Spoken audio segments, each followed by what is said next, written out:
Hello, and welcome back to my channel. My name is Mildly Gothic, and if you're new here, what I like to do is a variety of artsy things. I'm kind of a jack of all trades when it comes to artistic kind of projects, and I'm dumping what I do on here.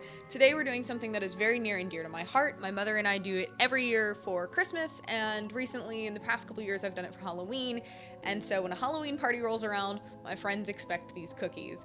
They are simple sugar cookies decorated with royal icing. I've been doing this for years with my mom and Christmas cookies. If I want, maybe I'll throw some pictures up.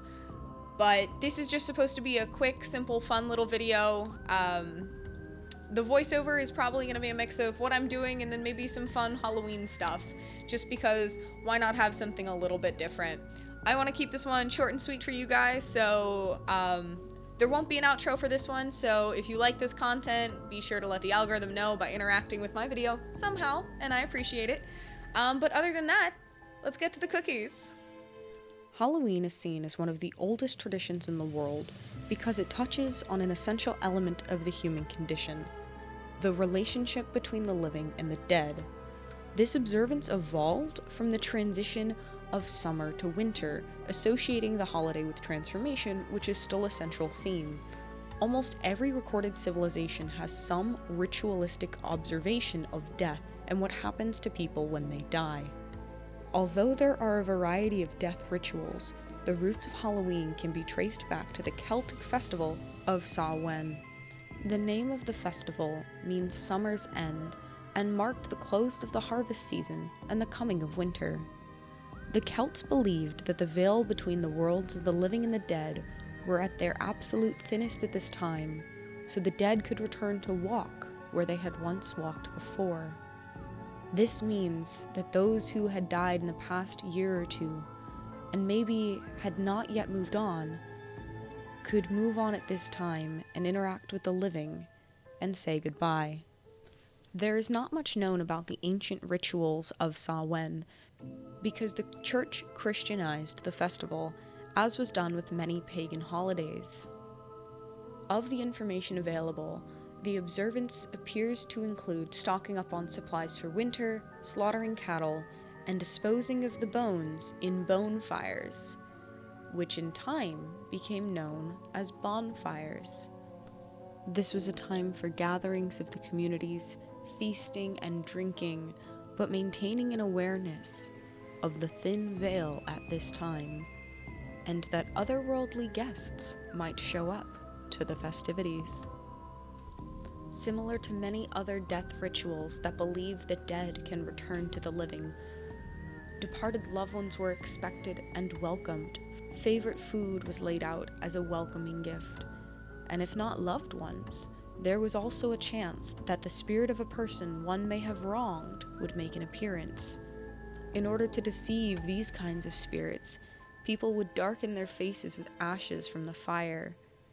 This is the tradition that eventually evolved into people wearing masks or costumes. If a living person recognized the spirit of a loved one, they could then reveal themselves, but otherwise they were masked to the evil spirits. How long these rituals were included in the classic observance of Samhain is unknown, but there was likely some form of them in place when Christianity came to Ireland. Today there is another name that many people know for Halloween, known as All Hallows' Eve. This is due to the Christianization of this initially pagan festival. Initially, All Saints' Day or All Hallows' Day was set on the 13th of May as a feast to celebrate all the saints who did not have a specific day of their own. However, sometime in the 8th century, Pope Gregory III moved the date of this feast to the 1st of November, therefore making November 1st All Hallows' Day and making October 31st All Hallows' Eve. There is some debate for the intention behind this move, but it was likely to Christianize Samhain by turning it into this All Hallows' Eve, removing the pagan idea from the festival. Once the festival was Christianized, All Hallows' Eve became a night of vigil, prayer and fasting in order to prepare for the next day when the saints were honored with a far tamer celebration. However, not all of the old ways had died out. Now, the focus had just shifted to honor Christian heroes instead of those who have recently passed. Many of the rituals that accompany this incarnation of the festival are not truly known. However, by the 16th century, the practice of souling had become integral. The poor of a town or city would go about knocking on doors and asking for a soul cake or a soul mass cake in return for prayers. There's another odd event that helped develop the culture and spirit around Halloween: Guy Fawkes Day. In 1605, on November 5th, a group of dissident Catholics attempted to assassinate the Protestant King James I of Britain in an attempt that is known as the Gunpowder Plot. This attempt failed, and Guy Fawkes was caught with explosive beneath the House of Lords, and although there were co-conspirators, his name is infamously attached to the plot.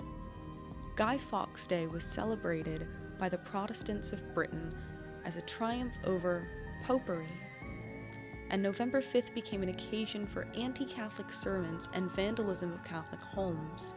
Celebrations would include drinking, feasting, lighting off fireworks, lighting bonfires, and representations of unpopular figures, most often the Pope, were hung.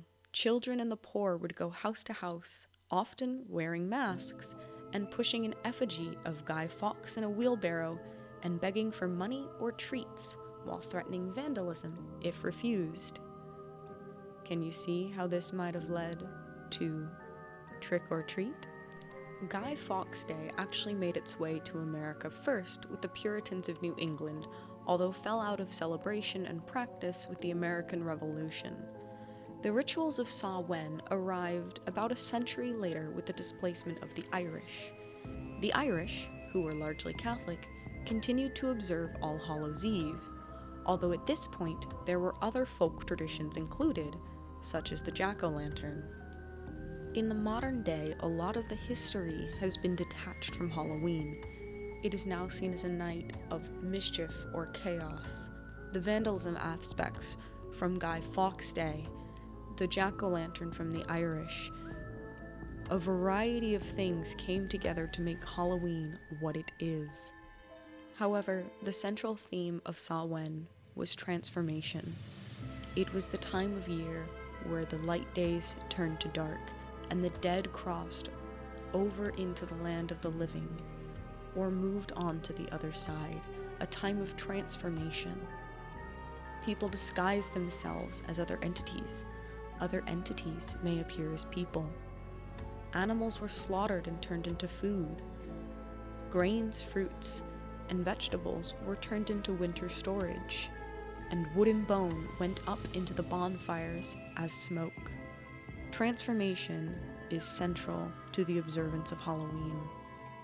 Think of the masks, the spectacle, becoming somebody else. Think of the beasts that are known to go with it, vampires turning those they bite with them, werewolves changing on a full moon. Transformation has been, and always will be, central to the wonderful night of All Hallows' Eve.